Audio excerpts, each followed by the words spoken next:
Salt Lake Comic Con FanX 2017.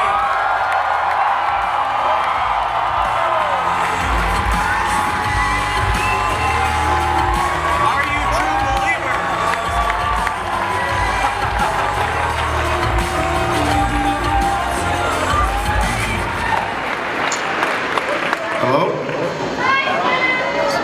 We're here, we can't hear you.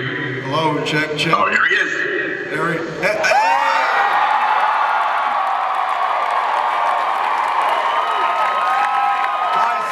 No,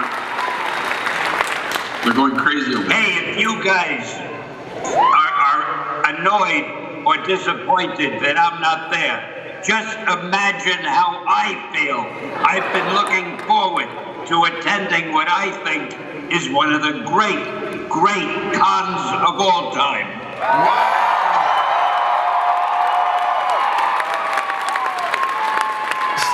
Stanley, sir, thank you so much. I'm the voice in the sky. My name is Jay. I'll be conversing with you. I'm so glad that you could join us today.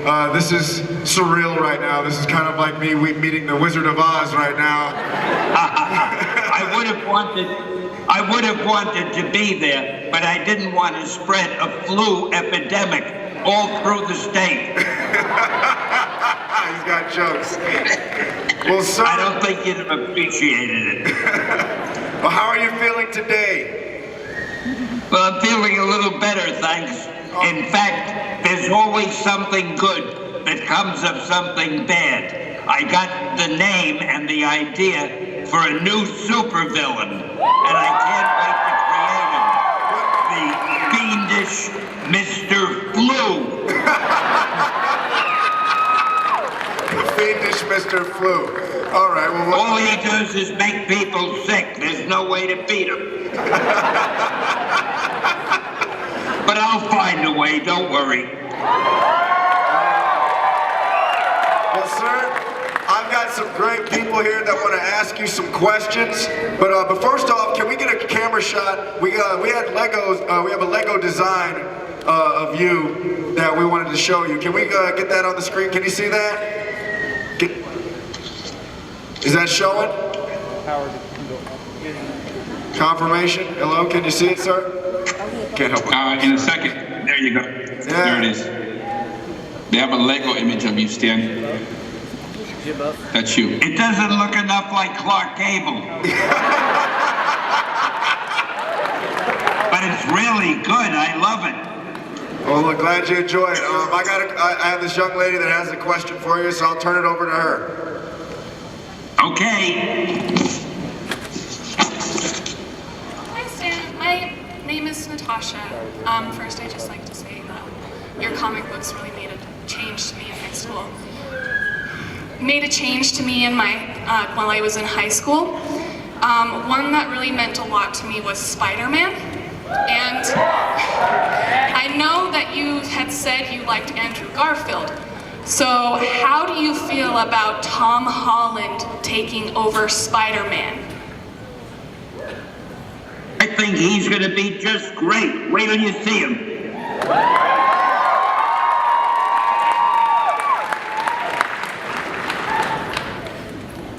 Oh, and of course my cameo is the most important thing in the movie. But I can't tell you what it is.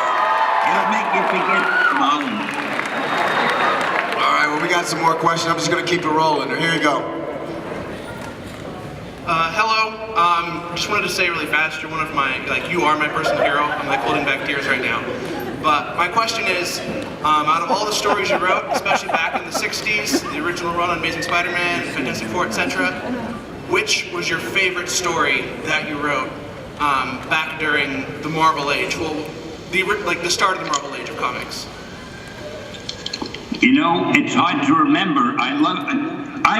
You may not know this, but I'm my biggest fan. I love everything I write. But I think maybe the Fantastic Four was my favorite at the time because it was the first one in the new Marvel style, and it sort of led to everything else.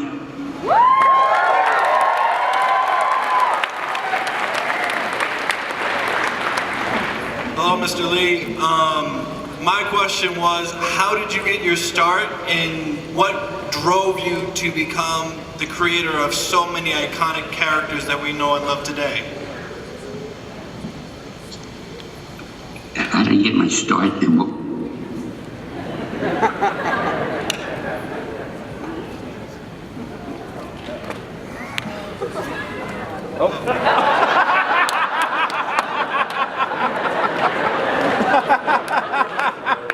I just saw myself. Boy, I look great. Well, of course, you're my biggest fan. I would think so.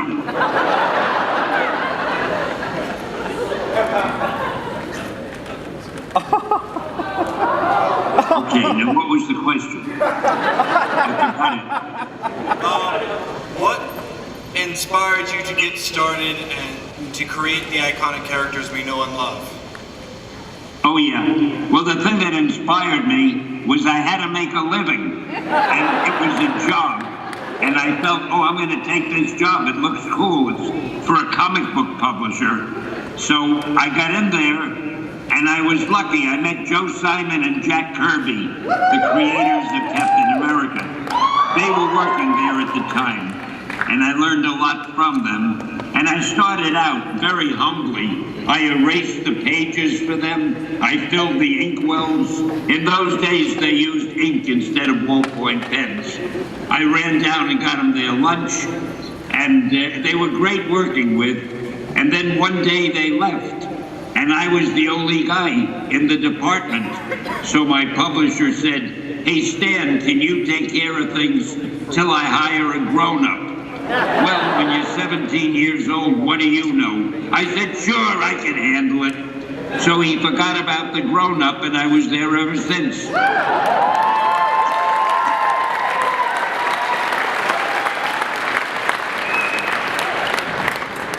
Hi, Stan. My question is, Hi. you worked with so many legends like Jack Kirby and John Romita Sr. and Steve Ditko. What was it like working with them? Oh, it was wonderful. When you work with talented people, everything that you give them, they make better than what you gave them. Any story that I gave them, they would add so many little elements of their own that the story turned out even better. I can't tell you how great it is working with very talented guys. And we at Marvel were lucky because we had the most talented guys. As you said, there was there was Kirby, there was Ditko, there was John Buscema, John Romita, and Gil Kane. It goes on. And I was the luckiest guy in the world to have those guys working with me.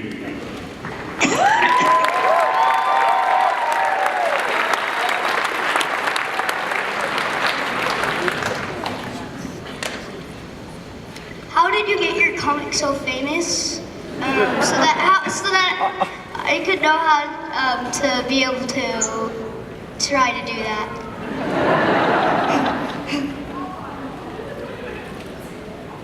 Well, I wrote a book called How to Draw Comics the Marvel Way, and I think I've done a lot of books about how to write comics, if you're interested in that. I don't really know what to tell people. It has to mostly be inside of you. If you really want to do comics that much, and if you love comics, and if you read them and you get to know them, and you realize which are the good stories, which are the great stories, which are the not so good stories, and you can tell the difference, then you've got a good beginning, but then it's up to you to just write them, and I wish you a lot of luck.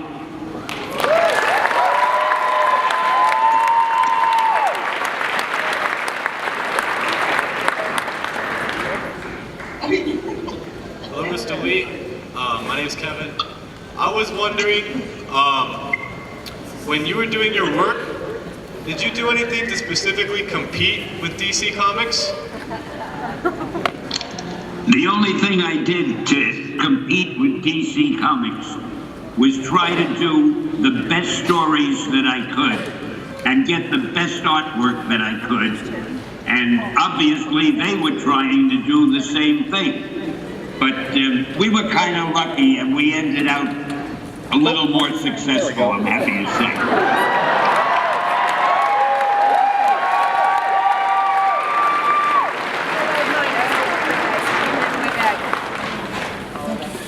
Hello, Mr. Lee. It's an honor being Hi. talking to you. And I was just wondering, what was your inspiration for Carnage? Carnage. I don't think you make Carnage. The thing about Carnage, even though I didn't create that character, I loved the name Carnage. So I tried to feature him all I could. He's a great villain. Thank you. I don't like to talk too much about things that I didn't create, because I shouldn't be talking about them. It'll look like I'm trying to get the credit for something else. I try hard enough to get credit for my own stuff.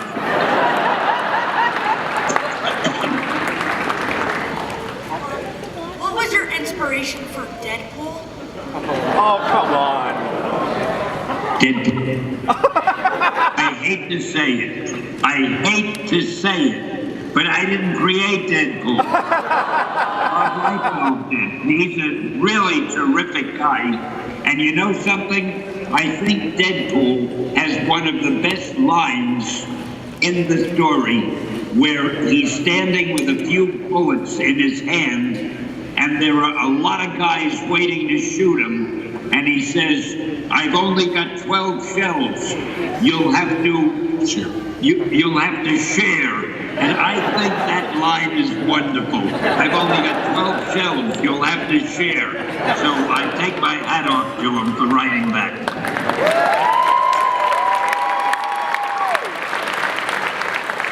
And if anybody asks how I created Superman, I'm leaving.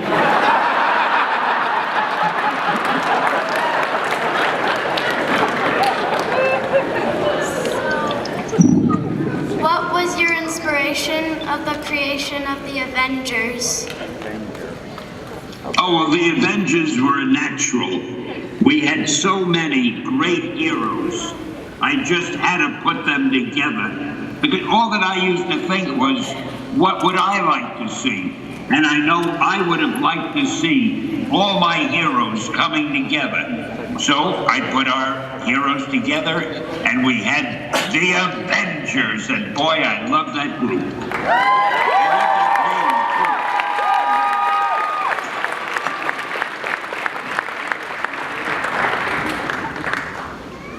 Hi, Jubilee here. My question is, was it intentional to give your Marvel characters everyday human-like situations? Absolutely. What I wanted to do was make my superheroes as believable as possible. And I wanted the reader to know, where do they live? What do they do when they're not chasing villains? Who are their girlfriends or boyfriends? I tried to write these as if I was writing a novel, but it just happened that our heroes had superpowers.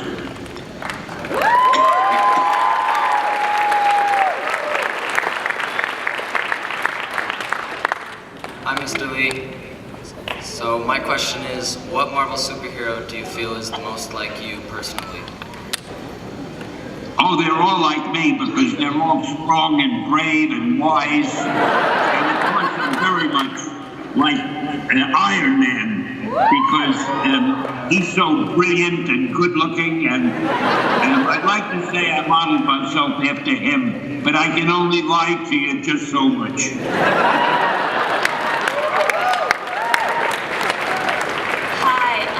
If you could spend a day with one of your characters, who would it be and what would you do? Well, if my wife wasn't looking, it would probably be Gwen or MJ. But if she's looking, it would probably be, I don't know, Peter Parker. Out of all of the cameos that you've been doing, what's been your favorite so far? Oh, my favorite cameo was the one I did for the Thor movie, where Thor offers me a drink. Or rather, I want a drink that he's drinking, and he says it would be too strong for me.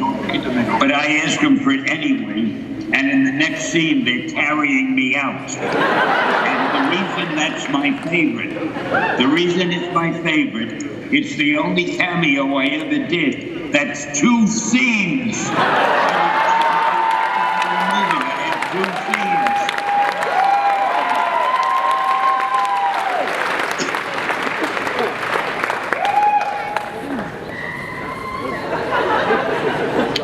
Hang on just 1 second, please. Oh. Technical problems.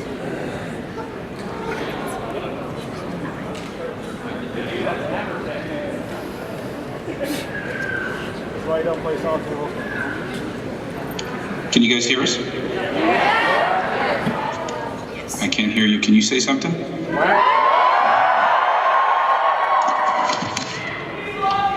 Okay. Go ahead, guys. We love you!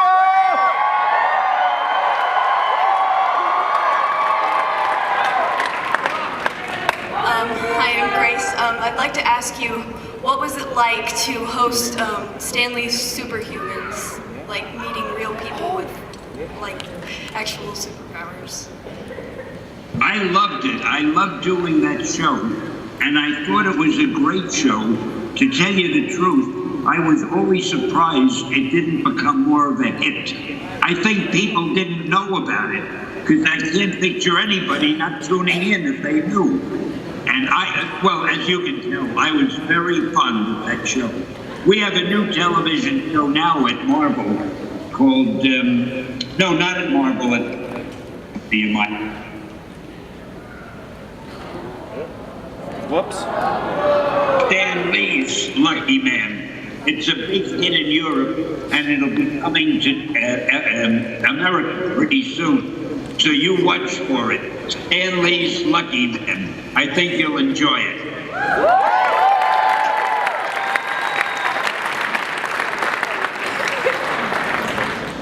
Who was your favorite supervillain to create? Oh, well, in creating them, I think Dr. Doom, because he was practically the first one. I did him for the Fantastic Four. And the thing I like about Dr. Doom is legally, he may not really be a villain because all he wants to do is conquer the world. Now, you could walk up to a policeman and say, "Excuse me, officer, I want to conquer the world." He can't arrest you. It's not a crime wanting to conquer the world. So stop calling Dr. Doom a villain.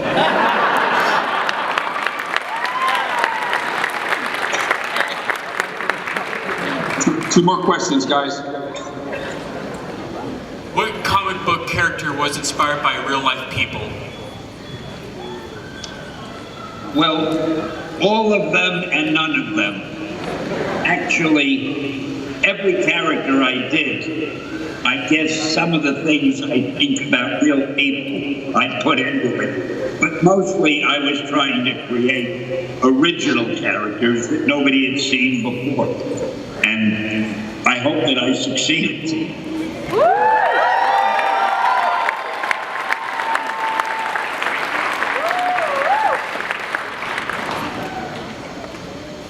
So I was wondering if you were pleased on the way your characters were portrayed in the MCU. I couldn't make that out. Oh, I'm delighted. I'm thrilled. Almost, I think every Marvel movie has been a huge hit. The public loves them. I couldn't be happier. And I imagine the fans couldn't be happy either. And we're going to keep on doing those movies. Just wait till you see the newest one that's filming now in Hawaii. No, not the Inhumans, the Unhumans.